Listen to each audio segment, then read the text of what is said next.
लाजवाब की बात है। काम करो ऐसे कि पहचान बन जाए, हर कदम चलो ऐसे कि निशान बन जाए। यहाँ तो जिंदगी हर कोई बिता लेता है, जिंदगी जियो इस कदर कि मिसाल बन जाए। जय हिंद दोस्तों, मैथ्स टैबलेट में आप सभी का स्वागत है। जैसा कि आप सभी बच्चों को पता है कि हम लोग द्विघात समीकरण का चैप्टर पढ़ रहे हैं। बहुत सारा क्वेश्चन इसमें हम लोग पढ़ चुके हैं। आज हम लोग ऐसा ही एक नया क्वेश्चन पे चर्चा करेंगे जो मोस्ट इंपॉर्टेंट है और बहुत आसान होने वाला है, और एक ही वीडियो में आप सभी को सिखा दूंगा, ये मेरा वादा है। तो आइए वीडियो स्टार्ट करते हैं। उससे पहले अगर आप इस चैनल पर नए हैं तो इस चैनल को लाइक कीजिए, सब्सक्राइब कीजिए और अपने दोस्तों में शेयर जरूर कीजिए। तो चलिए आज का क्वेश्चन देखते हैं। आज का क्वेश्चन दिया हुआ है, दो क्रमागत धनात्मक पूर्णांक ज्ञात करें जिनके वर्गों का योग 365 है हो। तो देखिए, ऐसे सवाल में पहले तो हम लोगों को जानना होगा कि क्रमागत क्या होता है, अर्थात क्रम बाय क्रम। जैसे कि एक एग्जांपल देते हैं, 1 2 3 4 5 ... ये क्रमागत। कैसे? पूरा संख्या जो है 1 के बाद 2, 2 के बाद 3, 3 के बाद 4, 4 के बाद 5, ये एक क्रम में लिखा हुआ है। इन दोनों संख्या के बीच का डिफरेंस जो है 1 है। इस पिछले संख्या में अगर 1 जोड़ते हैं तो अगला संख्या प्राप्त होता है, फिर इसमें अगर 1 जोड़ेंगे तो फिर अगला संख्या प्राप्त होगा, फिर 3 में अगर 1 जोड़ेंगे तो अगला संख्या प्राप्त होगा। इन सभी के बीच का जो अंतर है कितना है? 1 का अंतर है। यही हुआ क्रमागत, अर्थात क्रम बाय क्रम। जैसे हम लोग कोई एक सीढ़ी पे चढ़ते हैं तो पहले स्टेप पे पैर देते हैं, फिर उसके बाद अगले स्टेप, फिर उसके बाद अगले स्टेप। यही हुआ क्रमागत, अर्थात क्रम बाय क्रम। ठीक है, यहाँ तक कोई दिक्कत नहीं। तो हम लोगों को क्रम प्राप्त करने के लिए, क्रमागत प्राप्त करने के लिए कितना जोड़ना पड़ता है? 1 जोड़ते हैं तो अगला संख्या प्राप्त होता है, फिर इसमें भी 1 जोड़ेंगे तो अगला संख्या प्राप्त होगा, इसमें भी 1 प्लस करेंगे तो अगला संख्या प्राप्त होगा।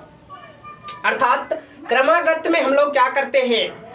+1 करते हैं अगला संख्या प्राप्त करने के लिए। अगर एक संख्या प्राप्त हो, अगला संख्या प्राप्त करना है तो हम लोग अगला संख्या प्राप्त करने के लिए 1 प्लस करेंगे, 1 जोड़ेंगे। तो आइए इसी प्रकार से हम लोग बनाते हैं। तो कह रहा है दो क्रमागत धनात्मक पूर्णांक ज्ञात करें। यहीं पे क्वेश्चन है, इंपॉर्टेंट बात यहाँ पे है। तो हम लोगों को 2 संख्या प्राप्त करना है जिसमें से कोई भी संख्या प्राप्त नहीं है, पता नहीं है क्या होगा। तो हम लोग क्या करते हैं, ऐसे सवाल में हम लोग मान लेते हैं। अगर कुछ पता ना हो तो हम लोग क्या करते हैं? मान लेते हैं कि माना कि 2 क्रमागत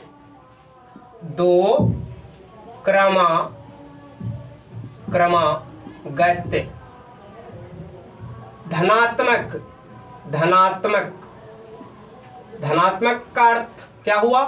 प्लस वाला धनात्मक पूर्णांक में, अब अगर 2 होगा तो एक पहला और दूसरा भी होगा। जैसे हम लोग ऐसे लिखे, 1 1 लिख दिए हैं, तो ये हो गया पहला 1, ये दूसरा। तो अगर 2 संख्या होगा तो वह में पहला अंक और दूसरा अंक होगा ना, तो लिखते हैं पहली संख्या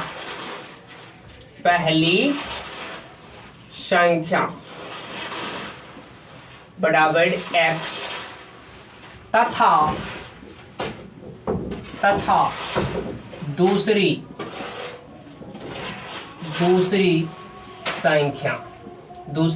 संख्या।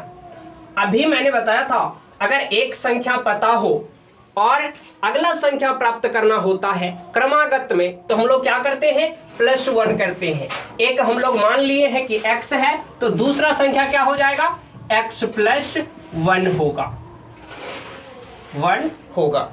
क्योंकि क्रमागत प्राप्त करने के लिए +1 करते हैं पिछले संख्या में। एक संख्या को हम लोग मान चुके हैं x है, तो दूसरा संख्या x + 1। यहाँ तक कोई दिक्कत नहीं। कुछ बच्चा को क्या होता है कि मानने के लिए यहाँ पे शुरुआत में हम लोग क्या लिखेंगे ये पता नहीं चलता है। तो आप लोग इतना याद रखिएगा, माना कि अब जो शुरुआत में है दो क्रमागत धनात्मक पूर्णांक, तो हम लिखे यहाँ पे दो क्रमागत धनात्मक पूर्णांक। अब में दो है तो पहला और दूसरा होगा, तो में पहली संख्या x और दूसरी संख्या, यहाँ पे आप लोग ऐसे भी लिख सकते हैं पहला पूर्णांक x और दूसरा पूर्णांक x+1, यहाँ तक कोई दिक्कत नहीं। अब आगे की ओर चलते हैं, लिखेंगे प्रश्न से। प्रश्न से ये एक स्टाइल है सवाल बनाने का, अच्छा दिखने का, इसलिए लिखे प्रश्न से। और इसका अर्थ हुआ कि अब हम लोग प्रश्न को पढ़ेंगे और प्रश्न के अनुसार बनाएंगे, ठीक है, इसलिए लिखे प्रश्न से। अब यहाँ पे देखिए, दो क्रमागत धनात्मक पूर्णांक ज्ञात करें, यहां तक तो पढ़ चुके हैं, इतना चीज पता चल चुका। इससे आगे पढ़िए, जिनके वर्गों का योग, वर्ग अर्थात स्क्वायर करने पे दोनों संख्या, एक संख्या x है और दूसरा संख्या क्या है, x+1 है, और इसका क्या करते हैं, वर्ग अर्थात दोनों संख्या का अगर स्क्वायर करते हैं, यहाँ पे लिखा है वर्ग, तो दोनों का वर्ग कर दिए और फिर कह रहा है का योग, वर्ग करने पर, और इसका जब योग करते हैं, इसको अगर जोड़ते हैं तो प्राप्त कितना होता है, 365 होता है, जो कि यहाँ पे है, सवाल में दिया हुआ है 365। अब यहां तक कह रहा था, जो कह रहा था हम सवाल में कर चुके हैं। अब सॉल्यूशन करते हैं,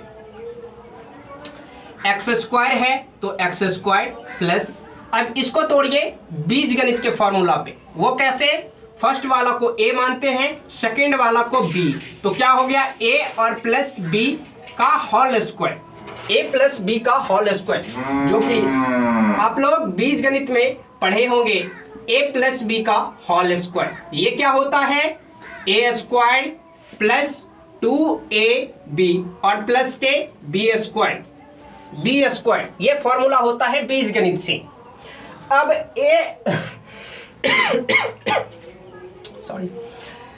अगर a को माने हैं x और दूसरी संख्या 1 है, b 1 है, तो a का स्क्वायर कर रहा है ना, यहाँ पे फॉर्मूला के अनुसार, तो a क्या है, x, तो करेंगे x का स्क्वायर, प्लस दे दिए फॉर्मूला के अनुसार, 2 है तो 2 भी लिख दिए, ये फॉर्मूला से आया 2।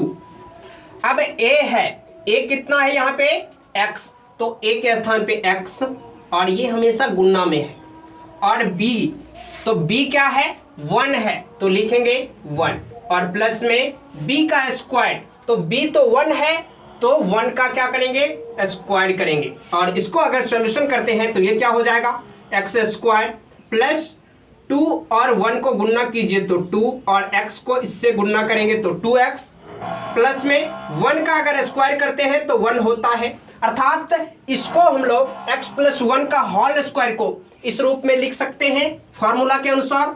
तो लिखते हैं, आइए, x² प्लस के 2x और प्लस 1, इसको तोड़ दिए, बराबर में 365।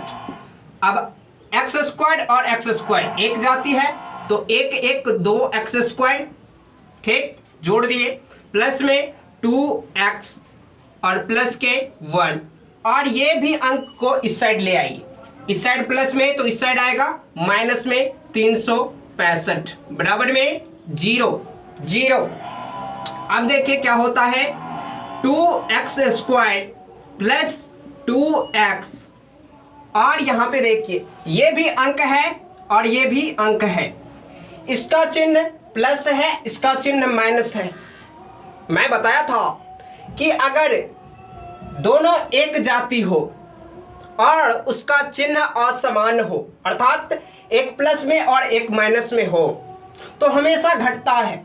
अब जिसमें से घटेगा उसका चिन्ह होगा, तो यहाँ पे देखिए 1 में से तो 365 नहीं घटेगा, तो 365 में से घटाएंगे, और 365 का चिन्ह क्या है, माइनस है, तो हम लोग को क्या लिखना होगा, माइनस 365 में से 1 जाएगा 364, बराबर में 0।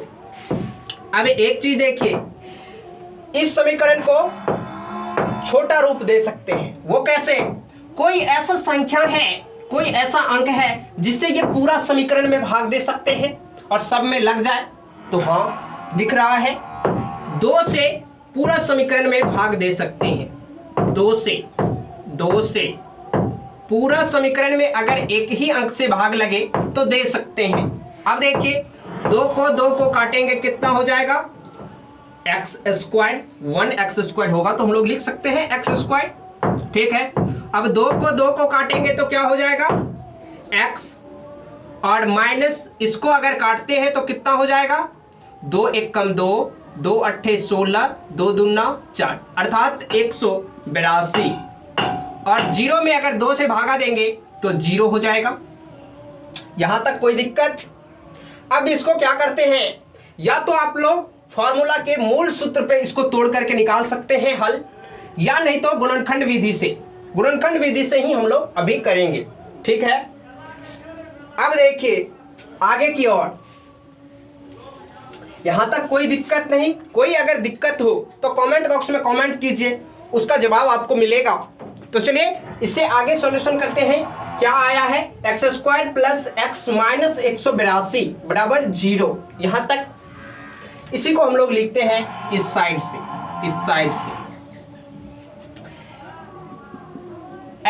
x² प्लस x माइनस 182 बराबर में 0। अब क्या करेंगे, फर्स्ट का गुणांक अर्थात x² का गुणांक और लास्ट का जो है 182 ये अंक, ये दोनों अंक को गुणा करेंगे। तो 1 को और 182 को गुणा करेंगे कितना होगा 182, लिख लीजिए 182। अब इसका क्या करेंगे, जो गुणा करके प्राप्त हुआ है फर्स्ट इंटू लास्ट का, उसको क्या करेंगे अभाज्य गुणनखंड करेंगे। ऐसे 2 9 में 18, 2 1 कम 2। ठीक है, 7 से काटिए 7 7 तिया 21। ठीक है, अब भाग नहीं लगेगा तो इसको लिखते हैं एक जगह ऐसे 2 7 और 13, 2 7 13 इसका गुणनखंड आया। अब ये 3 संख्या को ही 2 भाग में बांटना है, ये 3 संख्या को ही 3 अंक जो है 2 7 और 13 को 2 भाग में बांटना है। वो ऐसा भाग होना चाहिए जो कि +1, यहां पे कुछ नहीं तो +1 है तो +1 आ जाए बीच वाला, इतना में से ही। तो हम लोग ऐसे लिख सकते हैं 7 गुने 2 कितना हो जाएगा 14 और 13। ये इसको अगर माइनस करते हैं तो कितना आता है 1 आएगा 1, लेकिन 1 के साथ तो x है ना, तो x प्राप्त तो हुआ नहीं। इन दोनों में क्या करेंगे x लगा देंगे तो 1x आ गया प्लस में। तो हम लोग इसी में से ना लिखें इसको, तो इस रूप में इसको लिख सकते हैं। और देखिए 14 को 13 को अगर गुणा करते हैं तो 182 भी आएगा। ठीक है, तो चलिए इस रूप में लिखते हैं इसको। कहीं कोई दिक्कत हो रहा है? चलिए फर्स्ट वाला क्या है x² प्लस 14x माइनस के 13x, इसमें से घटाएंगे तो 1x आ जाएगा और माइनस 182। इसके बदले ये दोनों लिखे हैं और माइनस 182 है तो माइनस 182 लिख दिए। ठीक है, बराबर में 0।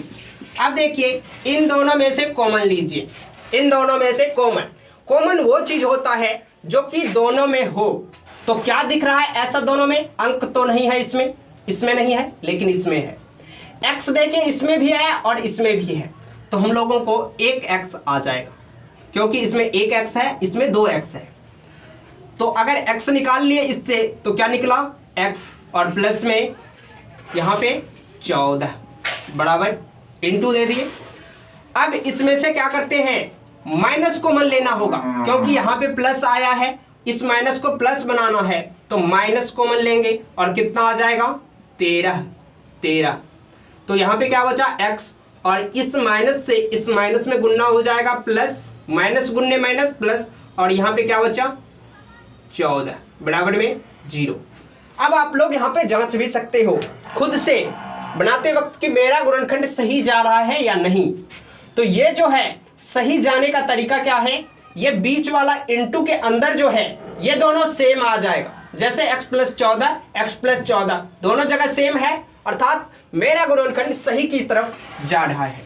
ठीक है, तो इन दोनों के बदले एक लिखेंगे, x प्लस 14 इंटू से बंद कीजिए, और फिर जो बाहर में है x है तो x माइनस 13 है, माइनस 13 और इंटू से बंद कर दी, बराबर में 0। अब क्या करते हैं, x प्लस 14 के बराबर 0 करेंगे, x प्लस 14 बराबर में 0 और x माइनस 13 बराबर 0, x माइनस 13 बराबर में 0। ठीक है, इसलिए अगर x का वैल्यू निकालते हैं तो इस साइड प्लस में और उस साइड जाएगा तो माइनस में 14, और इसको अगर x का वैल्यू निकालते हैं तो क्या होगा, x बराबर माइनस में है तो प्लस में हो जाएगा। ठीक है, और जैसा कि आप सभी को पता होना चाहिए कि ये जो है एक माइनस में और एक प्लस में, तो कौन सा वैल्यू मेरा सही होगा, तो हमेशा प्लस वाला मान लीजिएगा आप लोग। ठीक है, जैसा कि यहाँ पे आया है 13, एक प्लस में और एक माइनस में जरूर आएगा, तो हमेशा प्लस वाला मान आपको लेना है। ठीक है, ये गुणनखंड यहाँ तक हो गया है। अब हम लोगों को आंसर लिखना है, तो आंसर किस प्रकार से लिखेंगे, ये तो नहीं पूछ रहा था कि x का मान निकालिए, ऐसा कोई सवाल में दिया हुआ है कि x का वैल्यू दीजिए, नहीं, कह रहा है दो क्रमागत धनात्मक पूर्णांक ज्ञात करें। तो एक तो पता चल चुका है, यहाँ पे हम लोग माने थे दो क्रमागत धनात्मक पूर्णांक में पहला पूर्णांक x है, तो x का वैल्यू कितना हो गया 13, तो 13 क्या हुआ, पहला पूर्णांक, तो हम लोगों को लिखना होगा अतः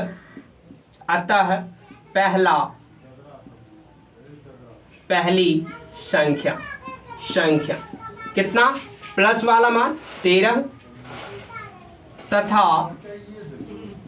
दूसरी